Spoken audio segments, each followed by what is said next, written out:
Ele sabia que só tinha chance se metesse o louco e saísse acertando todos os alvos que se mexessem.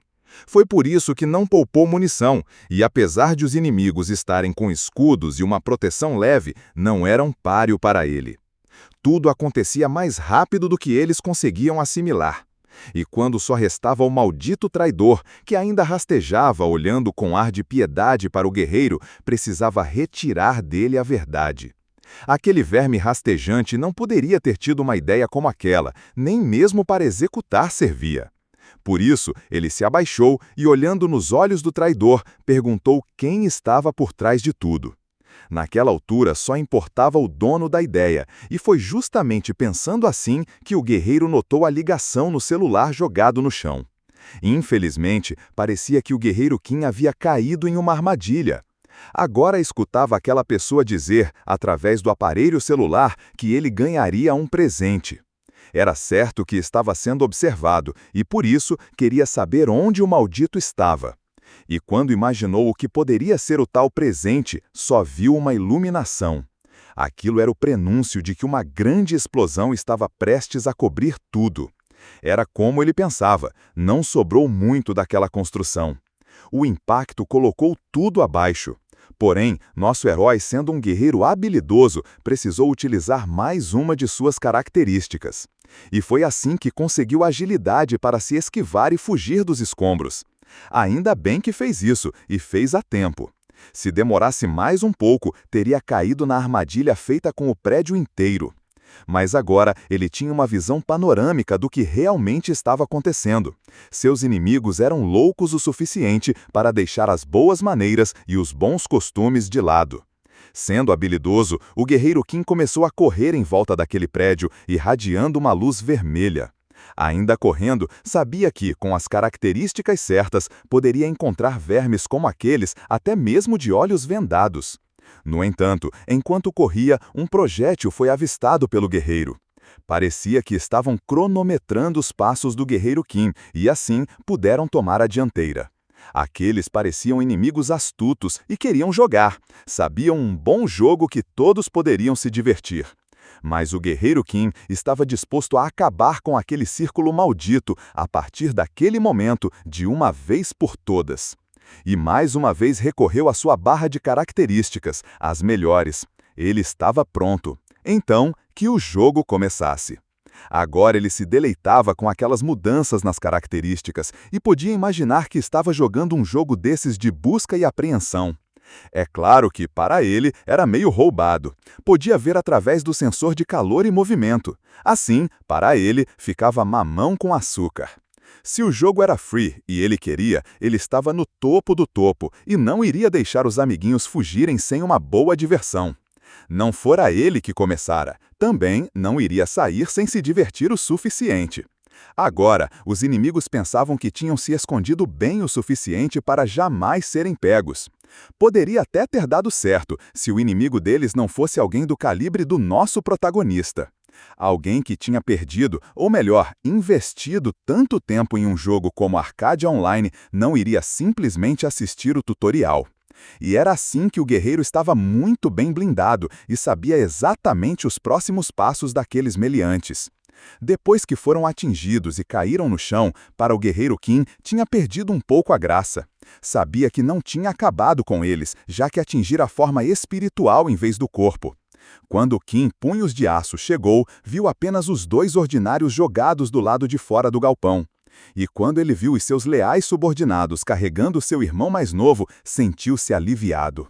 Apesar daquele jogo ser coberto de traições e manipulações, ainda existiam alguns poucos NPCs que eram leais. Mesmo sendo um líder, o Punhos de Aço era uma pessoa justa e quis saber onde estavam os outros membros leais que haviam sido presos. E quando o irmão mais novo quis saber quais eram os planos do mais velho a partir dali, ele falou de imediato. Primeiro, limparia toda a bagunça e vestígios que os outros deixaram. Aquelas histórias tinham feito coisas horríveis em nome do grupo Punhos de Aço, e claro, essas responsabilidades cairiam sobre os ombros do líder. Mas graças a aliados preciosos como nosso protagonista, aquele líder pôde punir adequadamente os traidores. Ainda estando próximo à região, o guerreiro achava que Qin Shi Huang Quan tivesse demorado mais do que o imaginado. Foi quando escutou o grandalhão chamar por ele. Era o Punhos de Aço, que estava em uma dívida eterna com o guerreiro Qin. Apesar de perguntar ao grande homem o que estava acontecendo, tudo o que ele queria era o segredo para ser tão forte quanto o guerreiro Qin. Ele falava que aquele acidente tinha feito ele perceber coisas. Uma delas é que para proteger a si mesmo e a família é necessária muita força. Parecia que aquele homem, aos poucos, estava entendendo que aquele jogo infernal era repleto de crueldade e traição. Mas o herói achava que, se estivesse muito grato, era apenas dar a ele uma grande recompensa. Mas é óbvio que ele não disse as palavras, apenas as pensou. Não era como se ele quisesse ter aquele grandalhão devendo algo para ele. Achava que, se esse fosse o método, ele poderia se tornar um soldado definitivamente ainda mais aprimorado. Pensava assim quando observava seu braço protético. Aquele homem dizia em voz alta que poderia fazer um contrato mágico com o guerreiro, um que garantisse sua obediência absoluta. Vendo a tragédia que tinha ocorrido com Punhos de Aço, o guerreiro não poderia deixá-lo para trás. Por isso, garantiu que faria. Depois disse a ele que deveria estar preparado, na parte da manhã do dia seguinte, para se encontrar com a morte. Enquanto andavam, o guerreiro Qin pensava que deveria criar um subordinado leal, já que iria fazer isso. Parecia que os caras que tinham traído Punhos de Aço deveriam estar por trás dos negócios ilegais naquelas ruínas. E só de pensar nisso, Punhos de Aço ficava indignado, até porque ele deixou que aqueles bastardos usassem aqueles galpões. É claro que ele não sabia dos verdadeiros motivos. No entanto, o homem queria saber se eles estavam ali para modificarem ainda mais seu corpo. O guerreiro Qin sabia que aquele lugar era perfeito para melhorar os super-humanos na categoria soldado aprimorado, que ele passaria pela mutação biológica e o implante de prótese ao mesmo tempo. É claro que havia vários casos de pessoas que fizeram isso e perderam o controle da mana. No entanto, o guerreiro Qin parecia confiar muito no controle de Punhos de Aço. Já estavam se aproximando das grandes portas do laboratório e as mutações poderiam ser bem realizadas, seus fatores correspondentes. Já estando dentro do laboratório, o guerreiro Qin colocou Punhos de Aço dentro do espaço de fusão. Ele mesmo comandava tudo à distância, através de computadores. Arcádia era mesmo um mundo muito louco, e aquele jovem deveria ter ficado maluco ao entrar dentro do jogo por se identificar tanto com ele. Apesar de não terem as ferramentas necessárias, ele achava que mesmo assim poderia ser realizado e conseguiria transformá-lo em um soldado aprimorado nível 3. Ele sabia que a construção de soldados aprimorados era algo padrão, mas precisaria ser feita através de combinações nada convencionais. Dentro do recipiente, Punhos de Ferro sabia que poderia passar por grande dor, mas avisava que já estava preparado. Ouvindo isso, o protagonista simplesmente clicou e, através daquele clique, a modificação começou. Uma gama de luz verde começou a percorrer o corpo para a realização de um soldado modificado. Só mesmo uma pessoa muito determinada passaria por esse processo de desconstrução para melhoria. E como ele imaginava, realmente toda aquela sessão começava a se mostrar bastante dolorosa. No entanto, desistir não parecia mais uma opção. Instantes depois ele estaria pronto. Agora poderia usar em combate corpo a corpo o braço protético como arma, e para médio alcance ele usaria uma submetralhadora, por isso era um atacante para todos os fins. Mas, ao invés de fazer igual no jogo e focar em materiais de curto ou longo alcance, o guerreiro escolheu a destreza, abrindo o caminho para se tornar um demônio transformado. Também iriam adicionar um núcleo de mana no final. Além dos traidores e dos cruéis, naquele jogo também existiam os malucos, assim como o protagonista. Apesar de toda aquela doideira de aplicar mana nas veias, gastando todo um núcleo, aquilo parecia de certa forma amenizar um pouco a dor. Pelo menos era o que o guerreiro pensava. Mas assim que a mana começou a circular pelas veias, ele sentiu uma dor 100 vezes maior. Até mesmo o guerreiro Qin, vendo o procedimento de longe, ficou em dúvida se realmente daria certo. Mas jamais iria desistir de um projeto no meio da modificação. Só tinha uma opção, e era o sucesso. Enquanto Punhos de Aço saía do recipiente, o guerreiro perguntava como ele se sentia. Pelas grandes patas e unhas enormes que saíram de dentro, assim como garras monstruosas, parecia que Punhos de Aço tinha se transformado em uma besta peluda. Depois de tudo, a transformação foi completa. O guerreiro Punhos de Aço agora era uma besta com um braço protótipo. Após usar alguns ingredientes nada comuns, o guerreiro Qin conseguiu transformar o seu primeiro soldado modificado. Quando perguntou ao velho amigo o que ele tinha achado, este ficou super empolgado e, para provar sua lealdade, disse que iria conquistar o território inimigo. Enquanto conversavam, os integrantes da gangue do Punhos de Aço chegaram preocupados. Assim que ouviram a voz do líder, procuraram sem cessar. Quando notaram que não estavam o reconhecendo, Punhos de Aço resolveu se apresentar. Aquela besta enorme era o líder deles. Vendo que seus subordinados estavam apavorados, o grande lobo pediu que um deles relatasse o que estava acontecendo, com precisão de detalhes. Assim, o líder descobriu que aqueles que haviam colocado a vida de seu irmão mais novo em risco tinham sido desmascarados. Com isso, cresceu nele a sede de vingança. Todos se encaminharam para uma construção praticamente em ruínas. Como havia sido informado que existia uma bruxa muito perigosa naquele local, alguém que o guerreiro queria resgatar para si, entraram com tudo. Nenhum deles tinha tempo a perder, pois assim que entraram, avistaram uma jovem bruxa dentro de uma jaula. Os dois se admiraram ao notar que toda aquela destruição estava sendo causada pela pequena bruxa aprisionada. Aquela era Jeanette. No momento, era apenas uma jovem bruxa, mas em breve se tornaria alguém do nível SSR. Assim como Baek Sorin, Jeanette também seria uma das 3 guerreiras mais fortes daquele jogo. Dentro da jaula, a bruxa continuava a espalhar seus poderes. Apesar de ser jovem e seus dons estarem descontrolados, ela ainda conseguia se proteger. Quando colocava a mão para fora das grades, tudo que lançava parecia com nevascas, ataques contínuos contra o protagonista e seu amigo. Era inegável, a garota estava totalmente descontrolada e eles não conseguiam se aproximar o suficiente para tentar imobilizá-la. O guerreiro sabia que não tinha tempo a perder. A garota estava em um êxtase total, talvez inconsciente. Por isso, lançou-se com tudo, mesmo enquanto ela disparava ataques fortíssimos para todos os lados. A cena não era bonita de se ver. Uma cortina de fumaça cobria tudo, pois a jovem liberava seus poderes sem restrição. Apesar de lançar uma quantidade exorbitante de poder, ela ainda observava através das grades. Mas o que ela não sabia, nem esperava, era que o guerreiro tinha habilidades ilimitadas.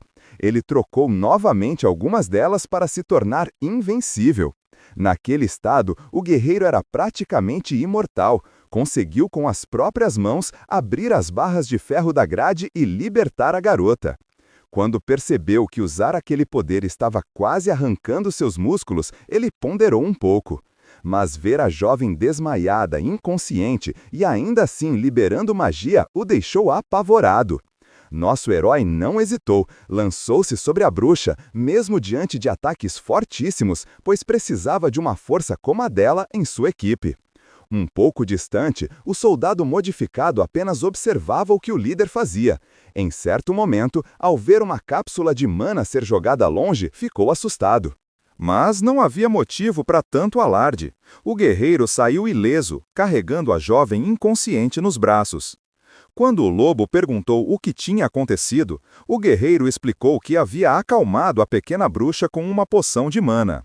Agora precisavam sair dali antes que o efeito acabasse.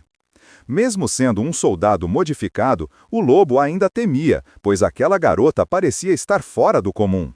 Depois de assumir a responsabilidade por cuidar dela, o guerreiro a levou para sua casa, que era praticamente uma fortaleza. Na manhã seguinte, Sorin apareceu. Ela estava toda arrumada para um treinamento pesado com seu mestre.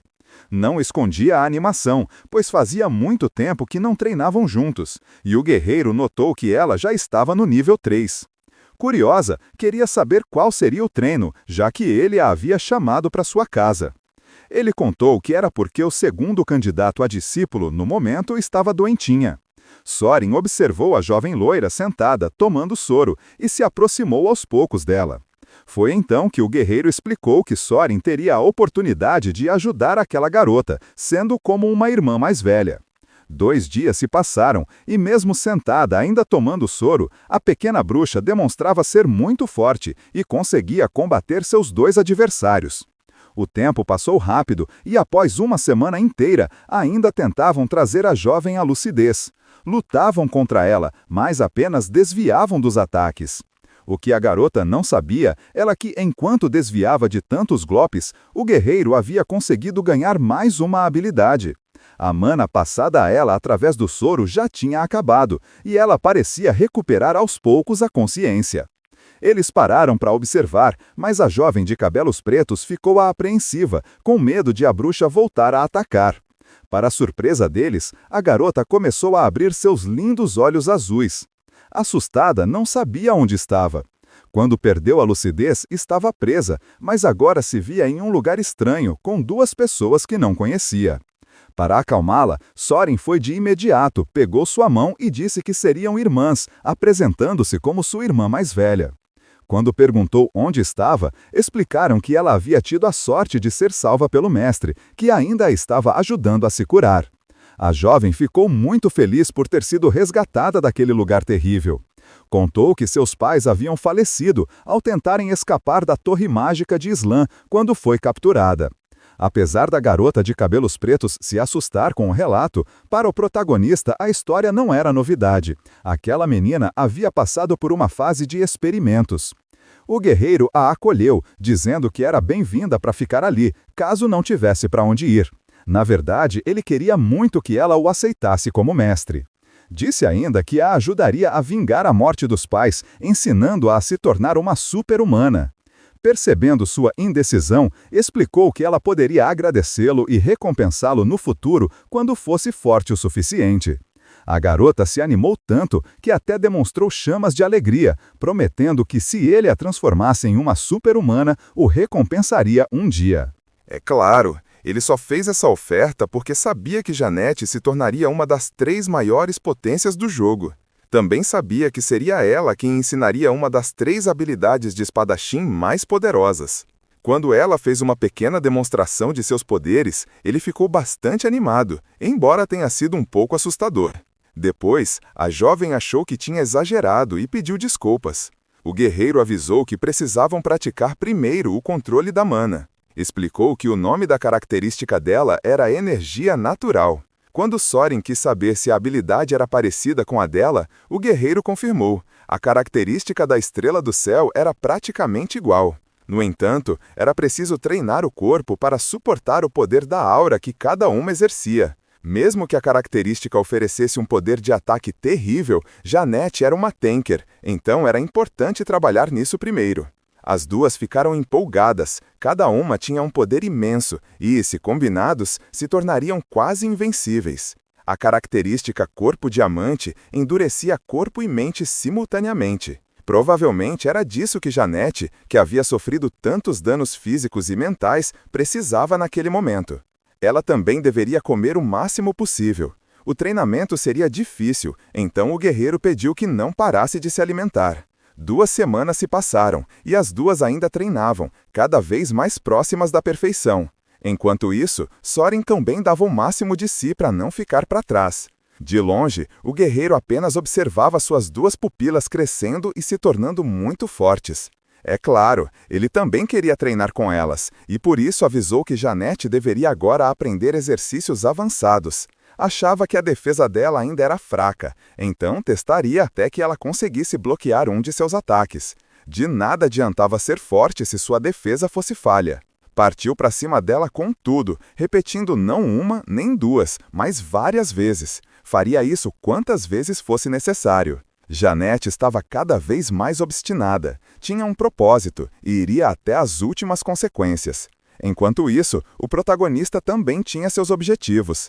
Pensava que, quanto mais lutasse com Jeanette, mais forte ficaria. E não estava errado. Não demorou muito para que conseguisse combinar habilidades e formar uma nova. Depois disso, notou que Jeanette já possuía um circuito de mana mais potente, o que explicava sua nova combinação. Agora, queria testar se sua defesa realmente estava forte. Logo percebeu que ela já conseguia sentir, de longe, o formato até mesmo do poder que seria lançado contra ela. Sem dúvidas, era um talento. Ele estava satisfeito por ter mais uma guerreira forte ao seu lado. Agora sim, quando chegasse a hora do tudo ou nada, estaria com as melhores das melhores em sua equipe. Janete já havia alcançado o ranking SSR. Assim que Sorin notou que Janete tinha conseguido fazer uso de seus poderes, ficou emocionada e pulou na jovem. O guerreiro também deu suas parabenizações por ela ter conseguido seu despertar. Olhando para Janete, sabia que os rankings SSR eram diferentes, mas não imaginaria que, assim que acordasse, ela já estivesse no nível 3. Agora sim sua equipe estava pronta, ele tinha os 3 melhores.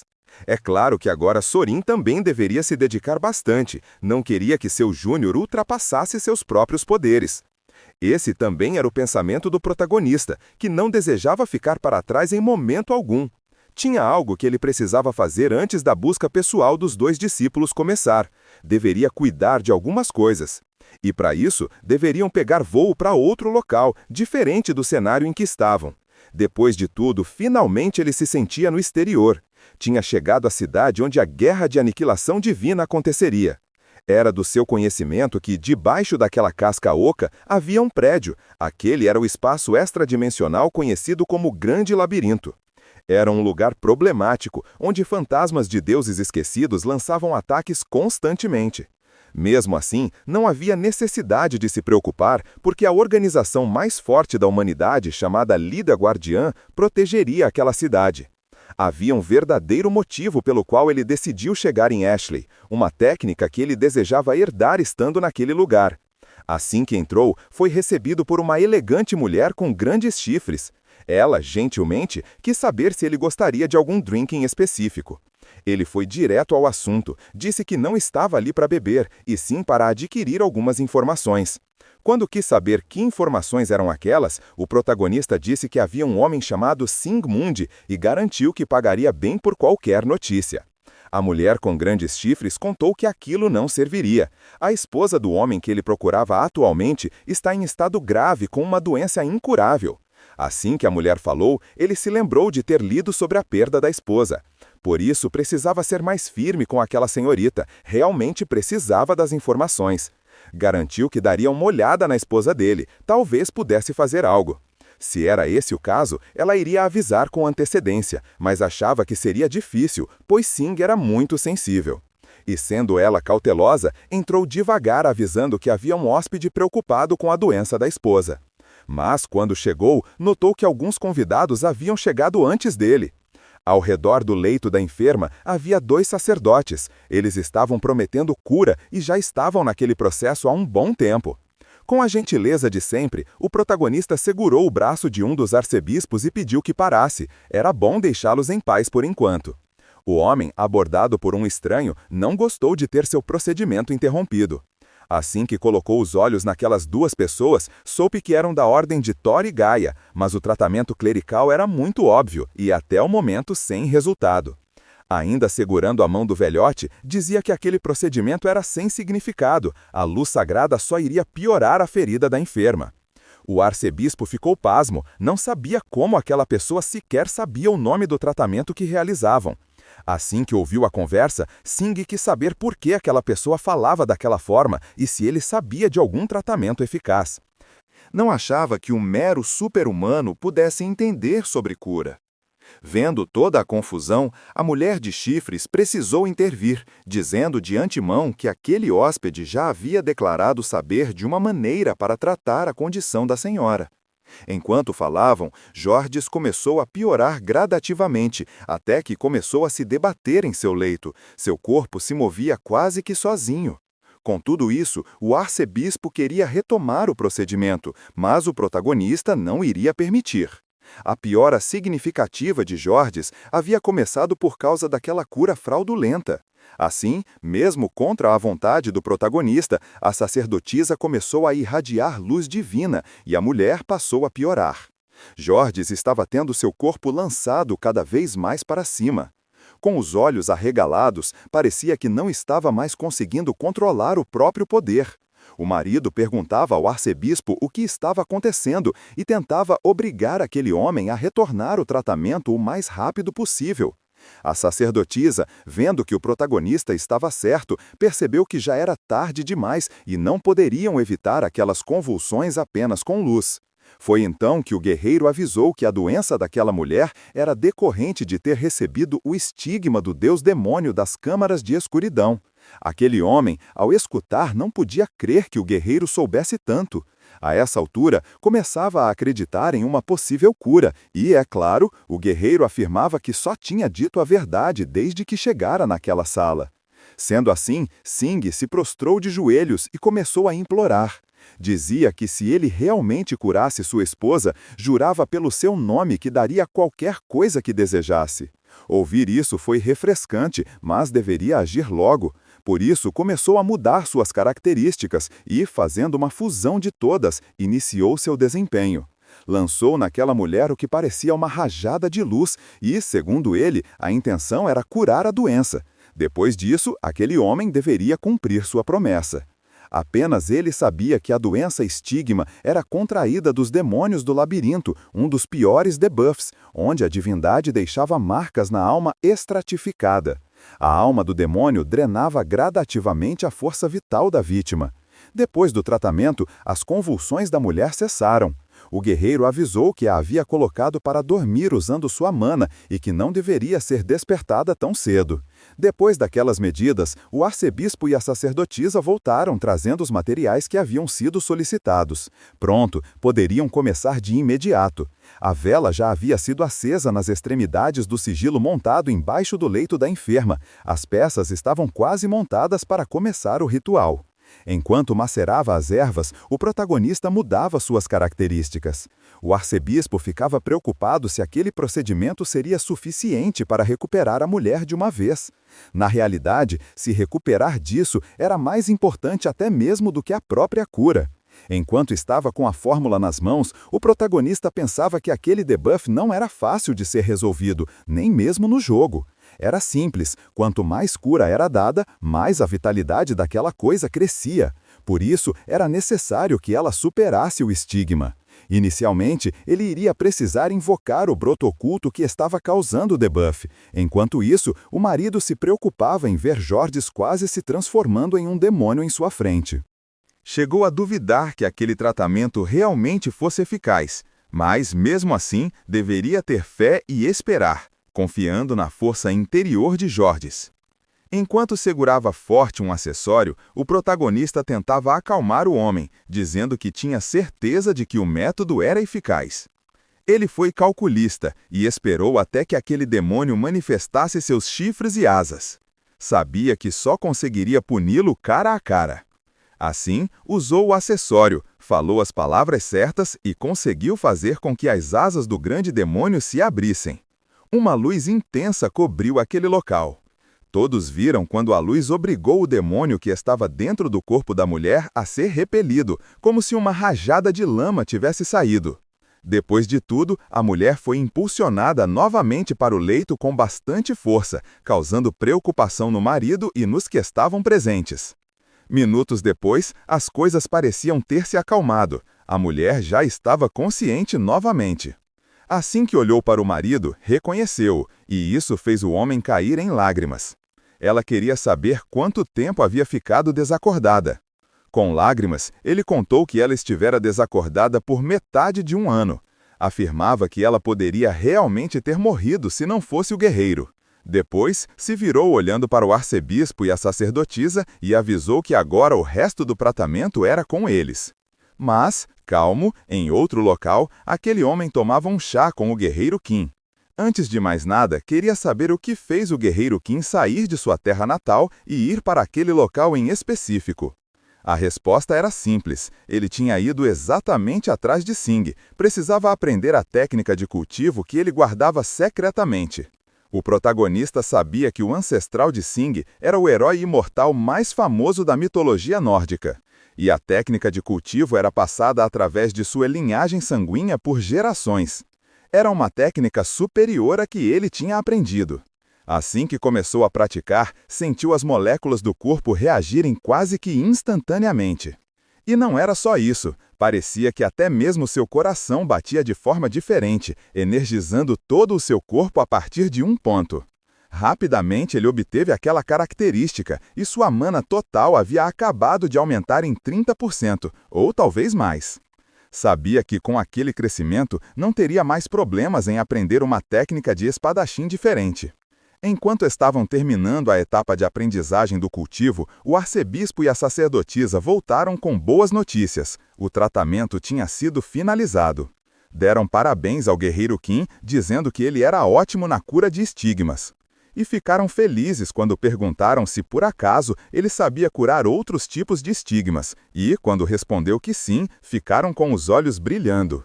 O protagonista pensou que poderia aproveitar a oportunidade para se familiarizar mais com aquelas duas ordens. Também disse que não cobraria nada de nenhuma delas, faria isso gratuitamente. Enquanto os dois diziam que ele era praticamente um santo que apareceu naquela era, ele sorria por dentro. É claro que tudo teria um preço, e ele ia adorar receber, já que era o início de uma missão oculta.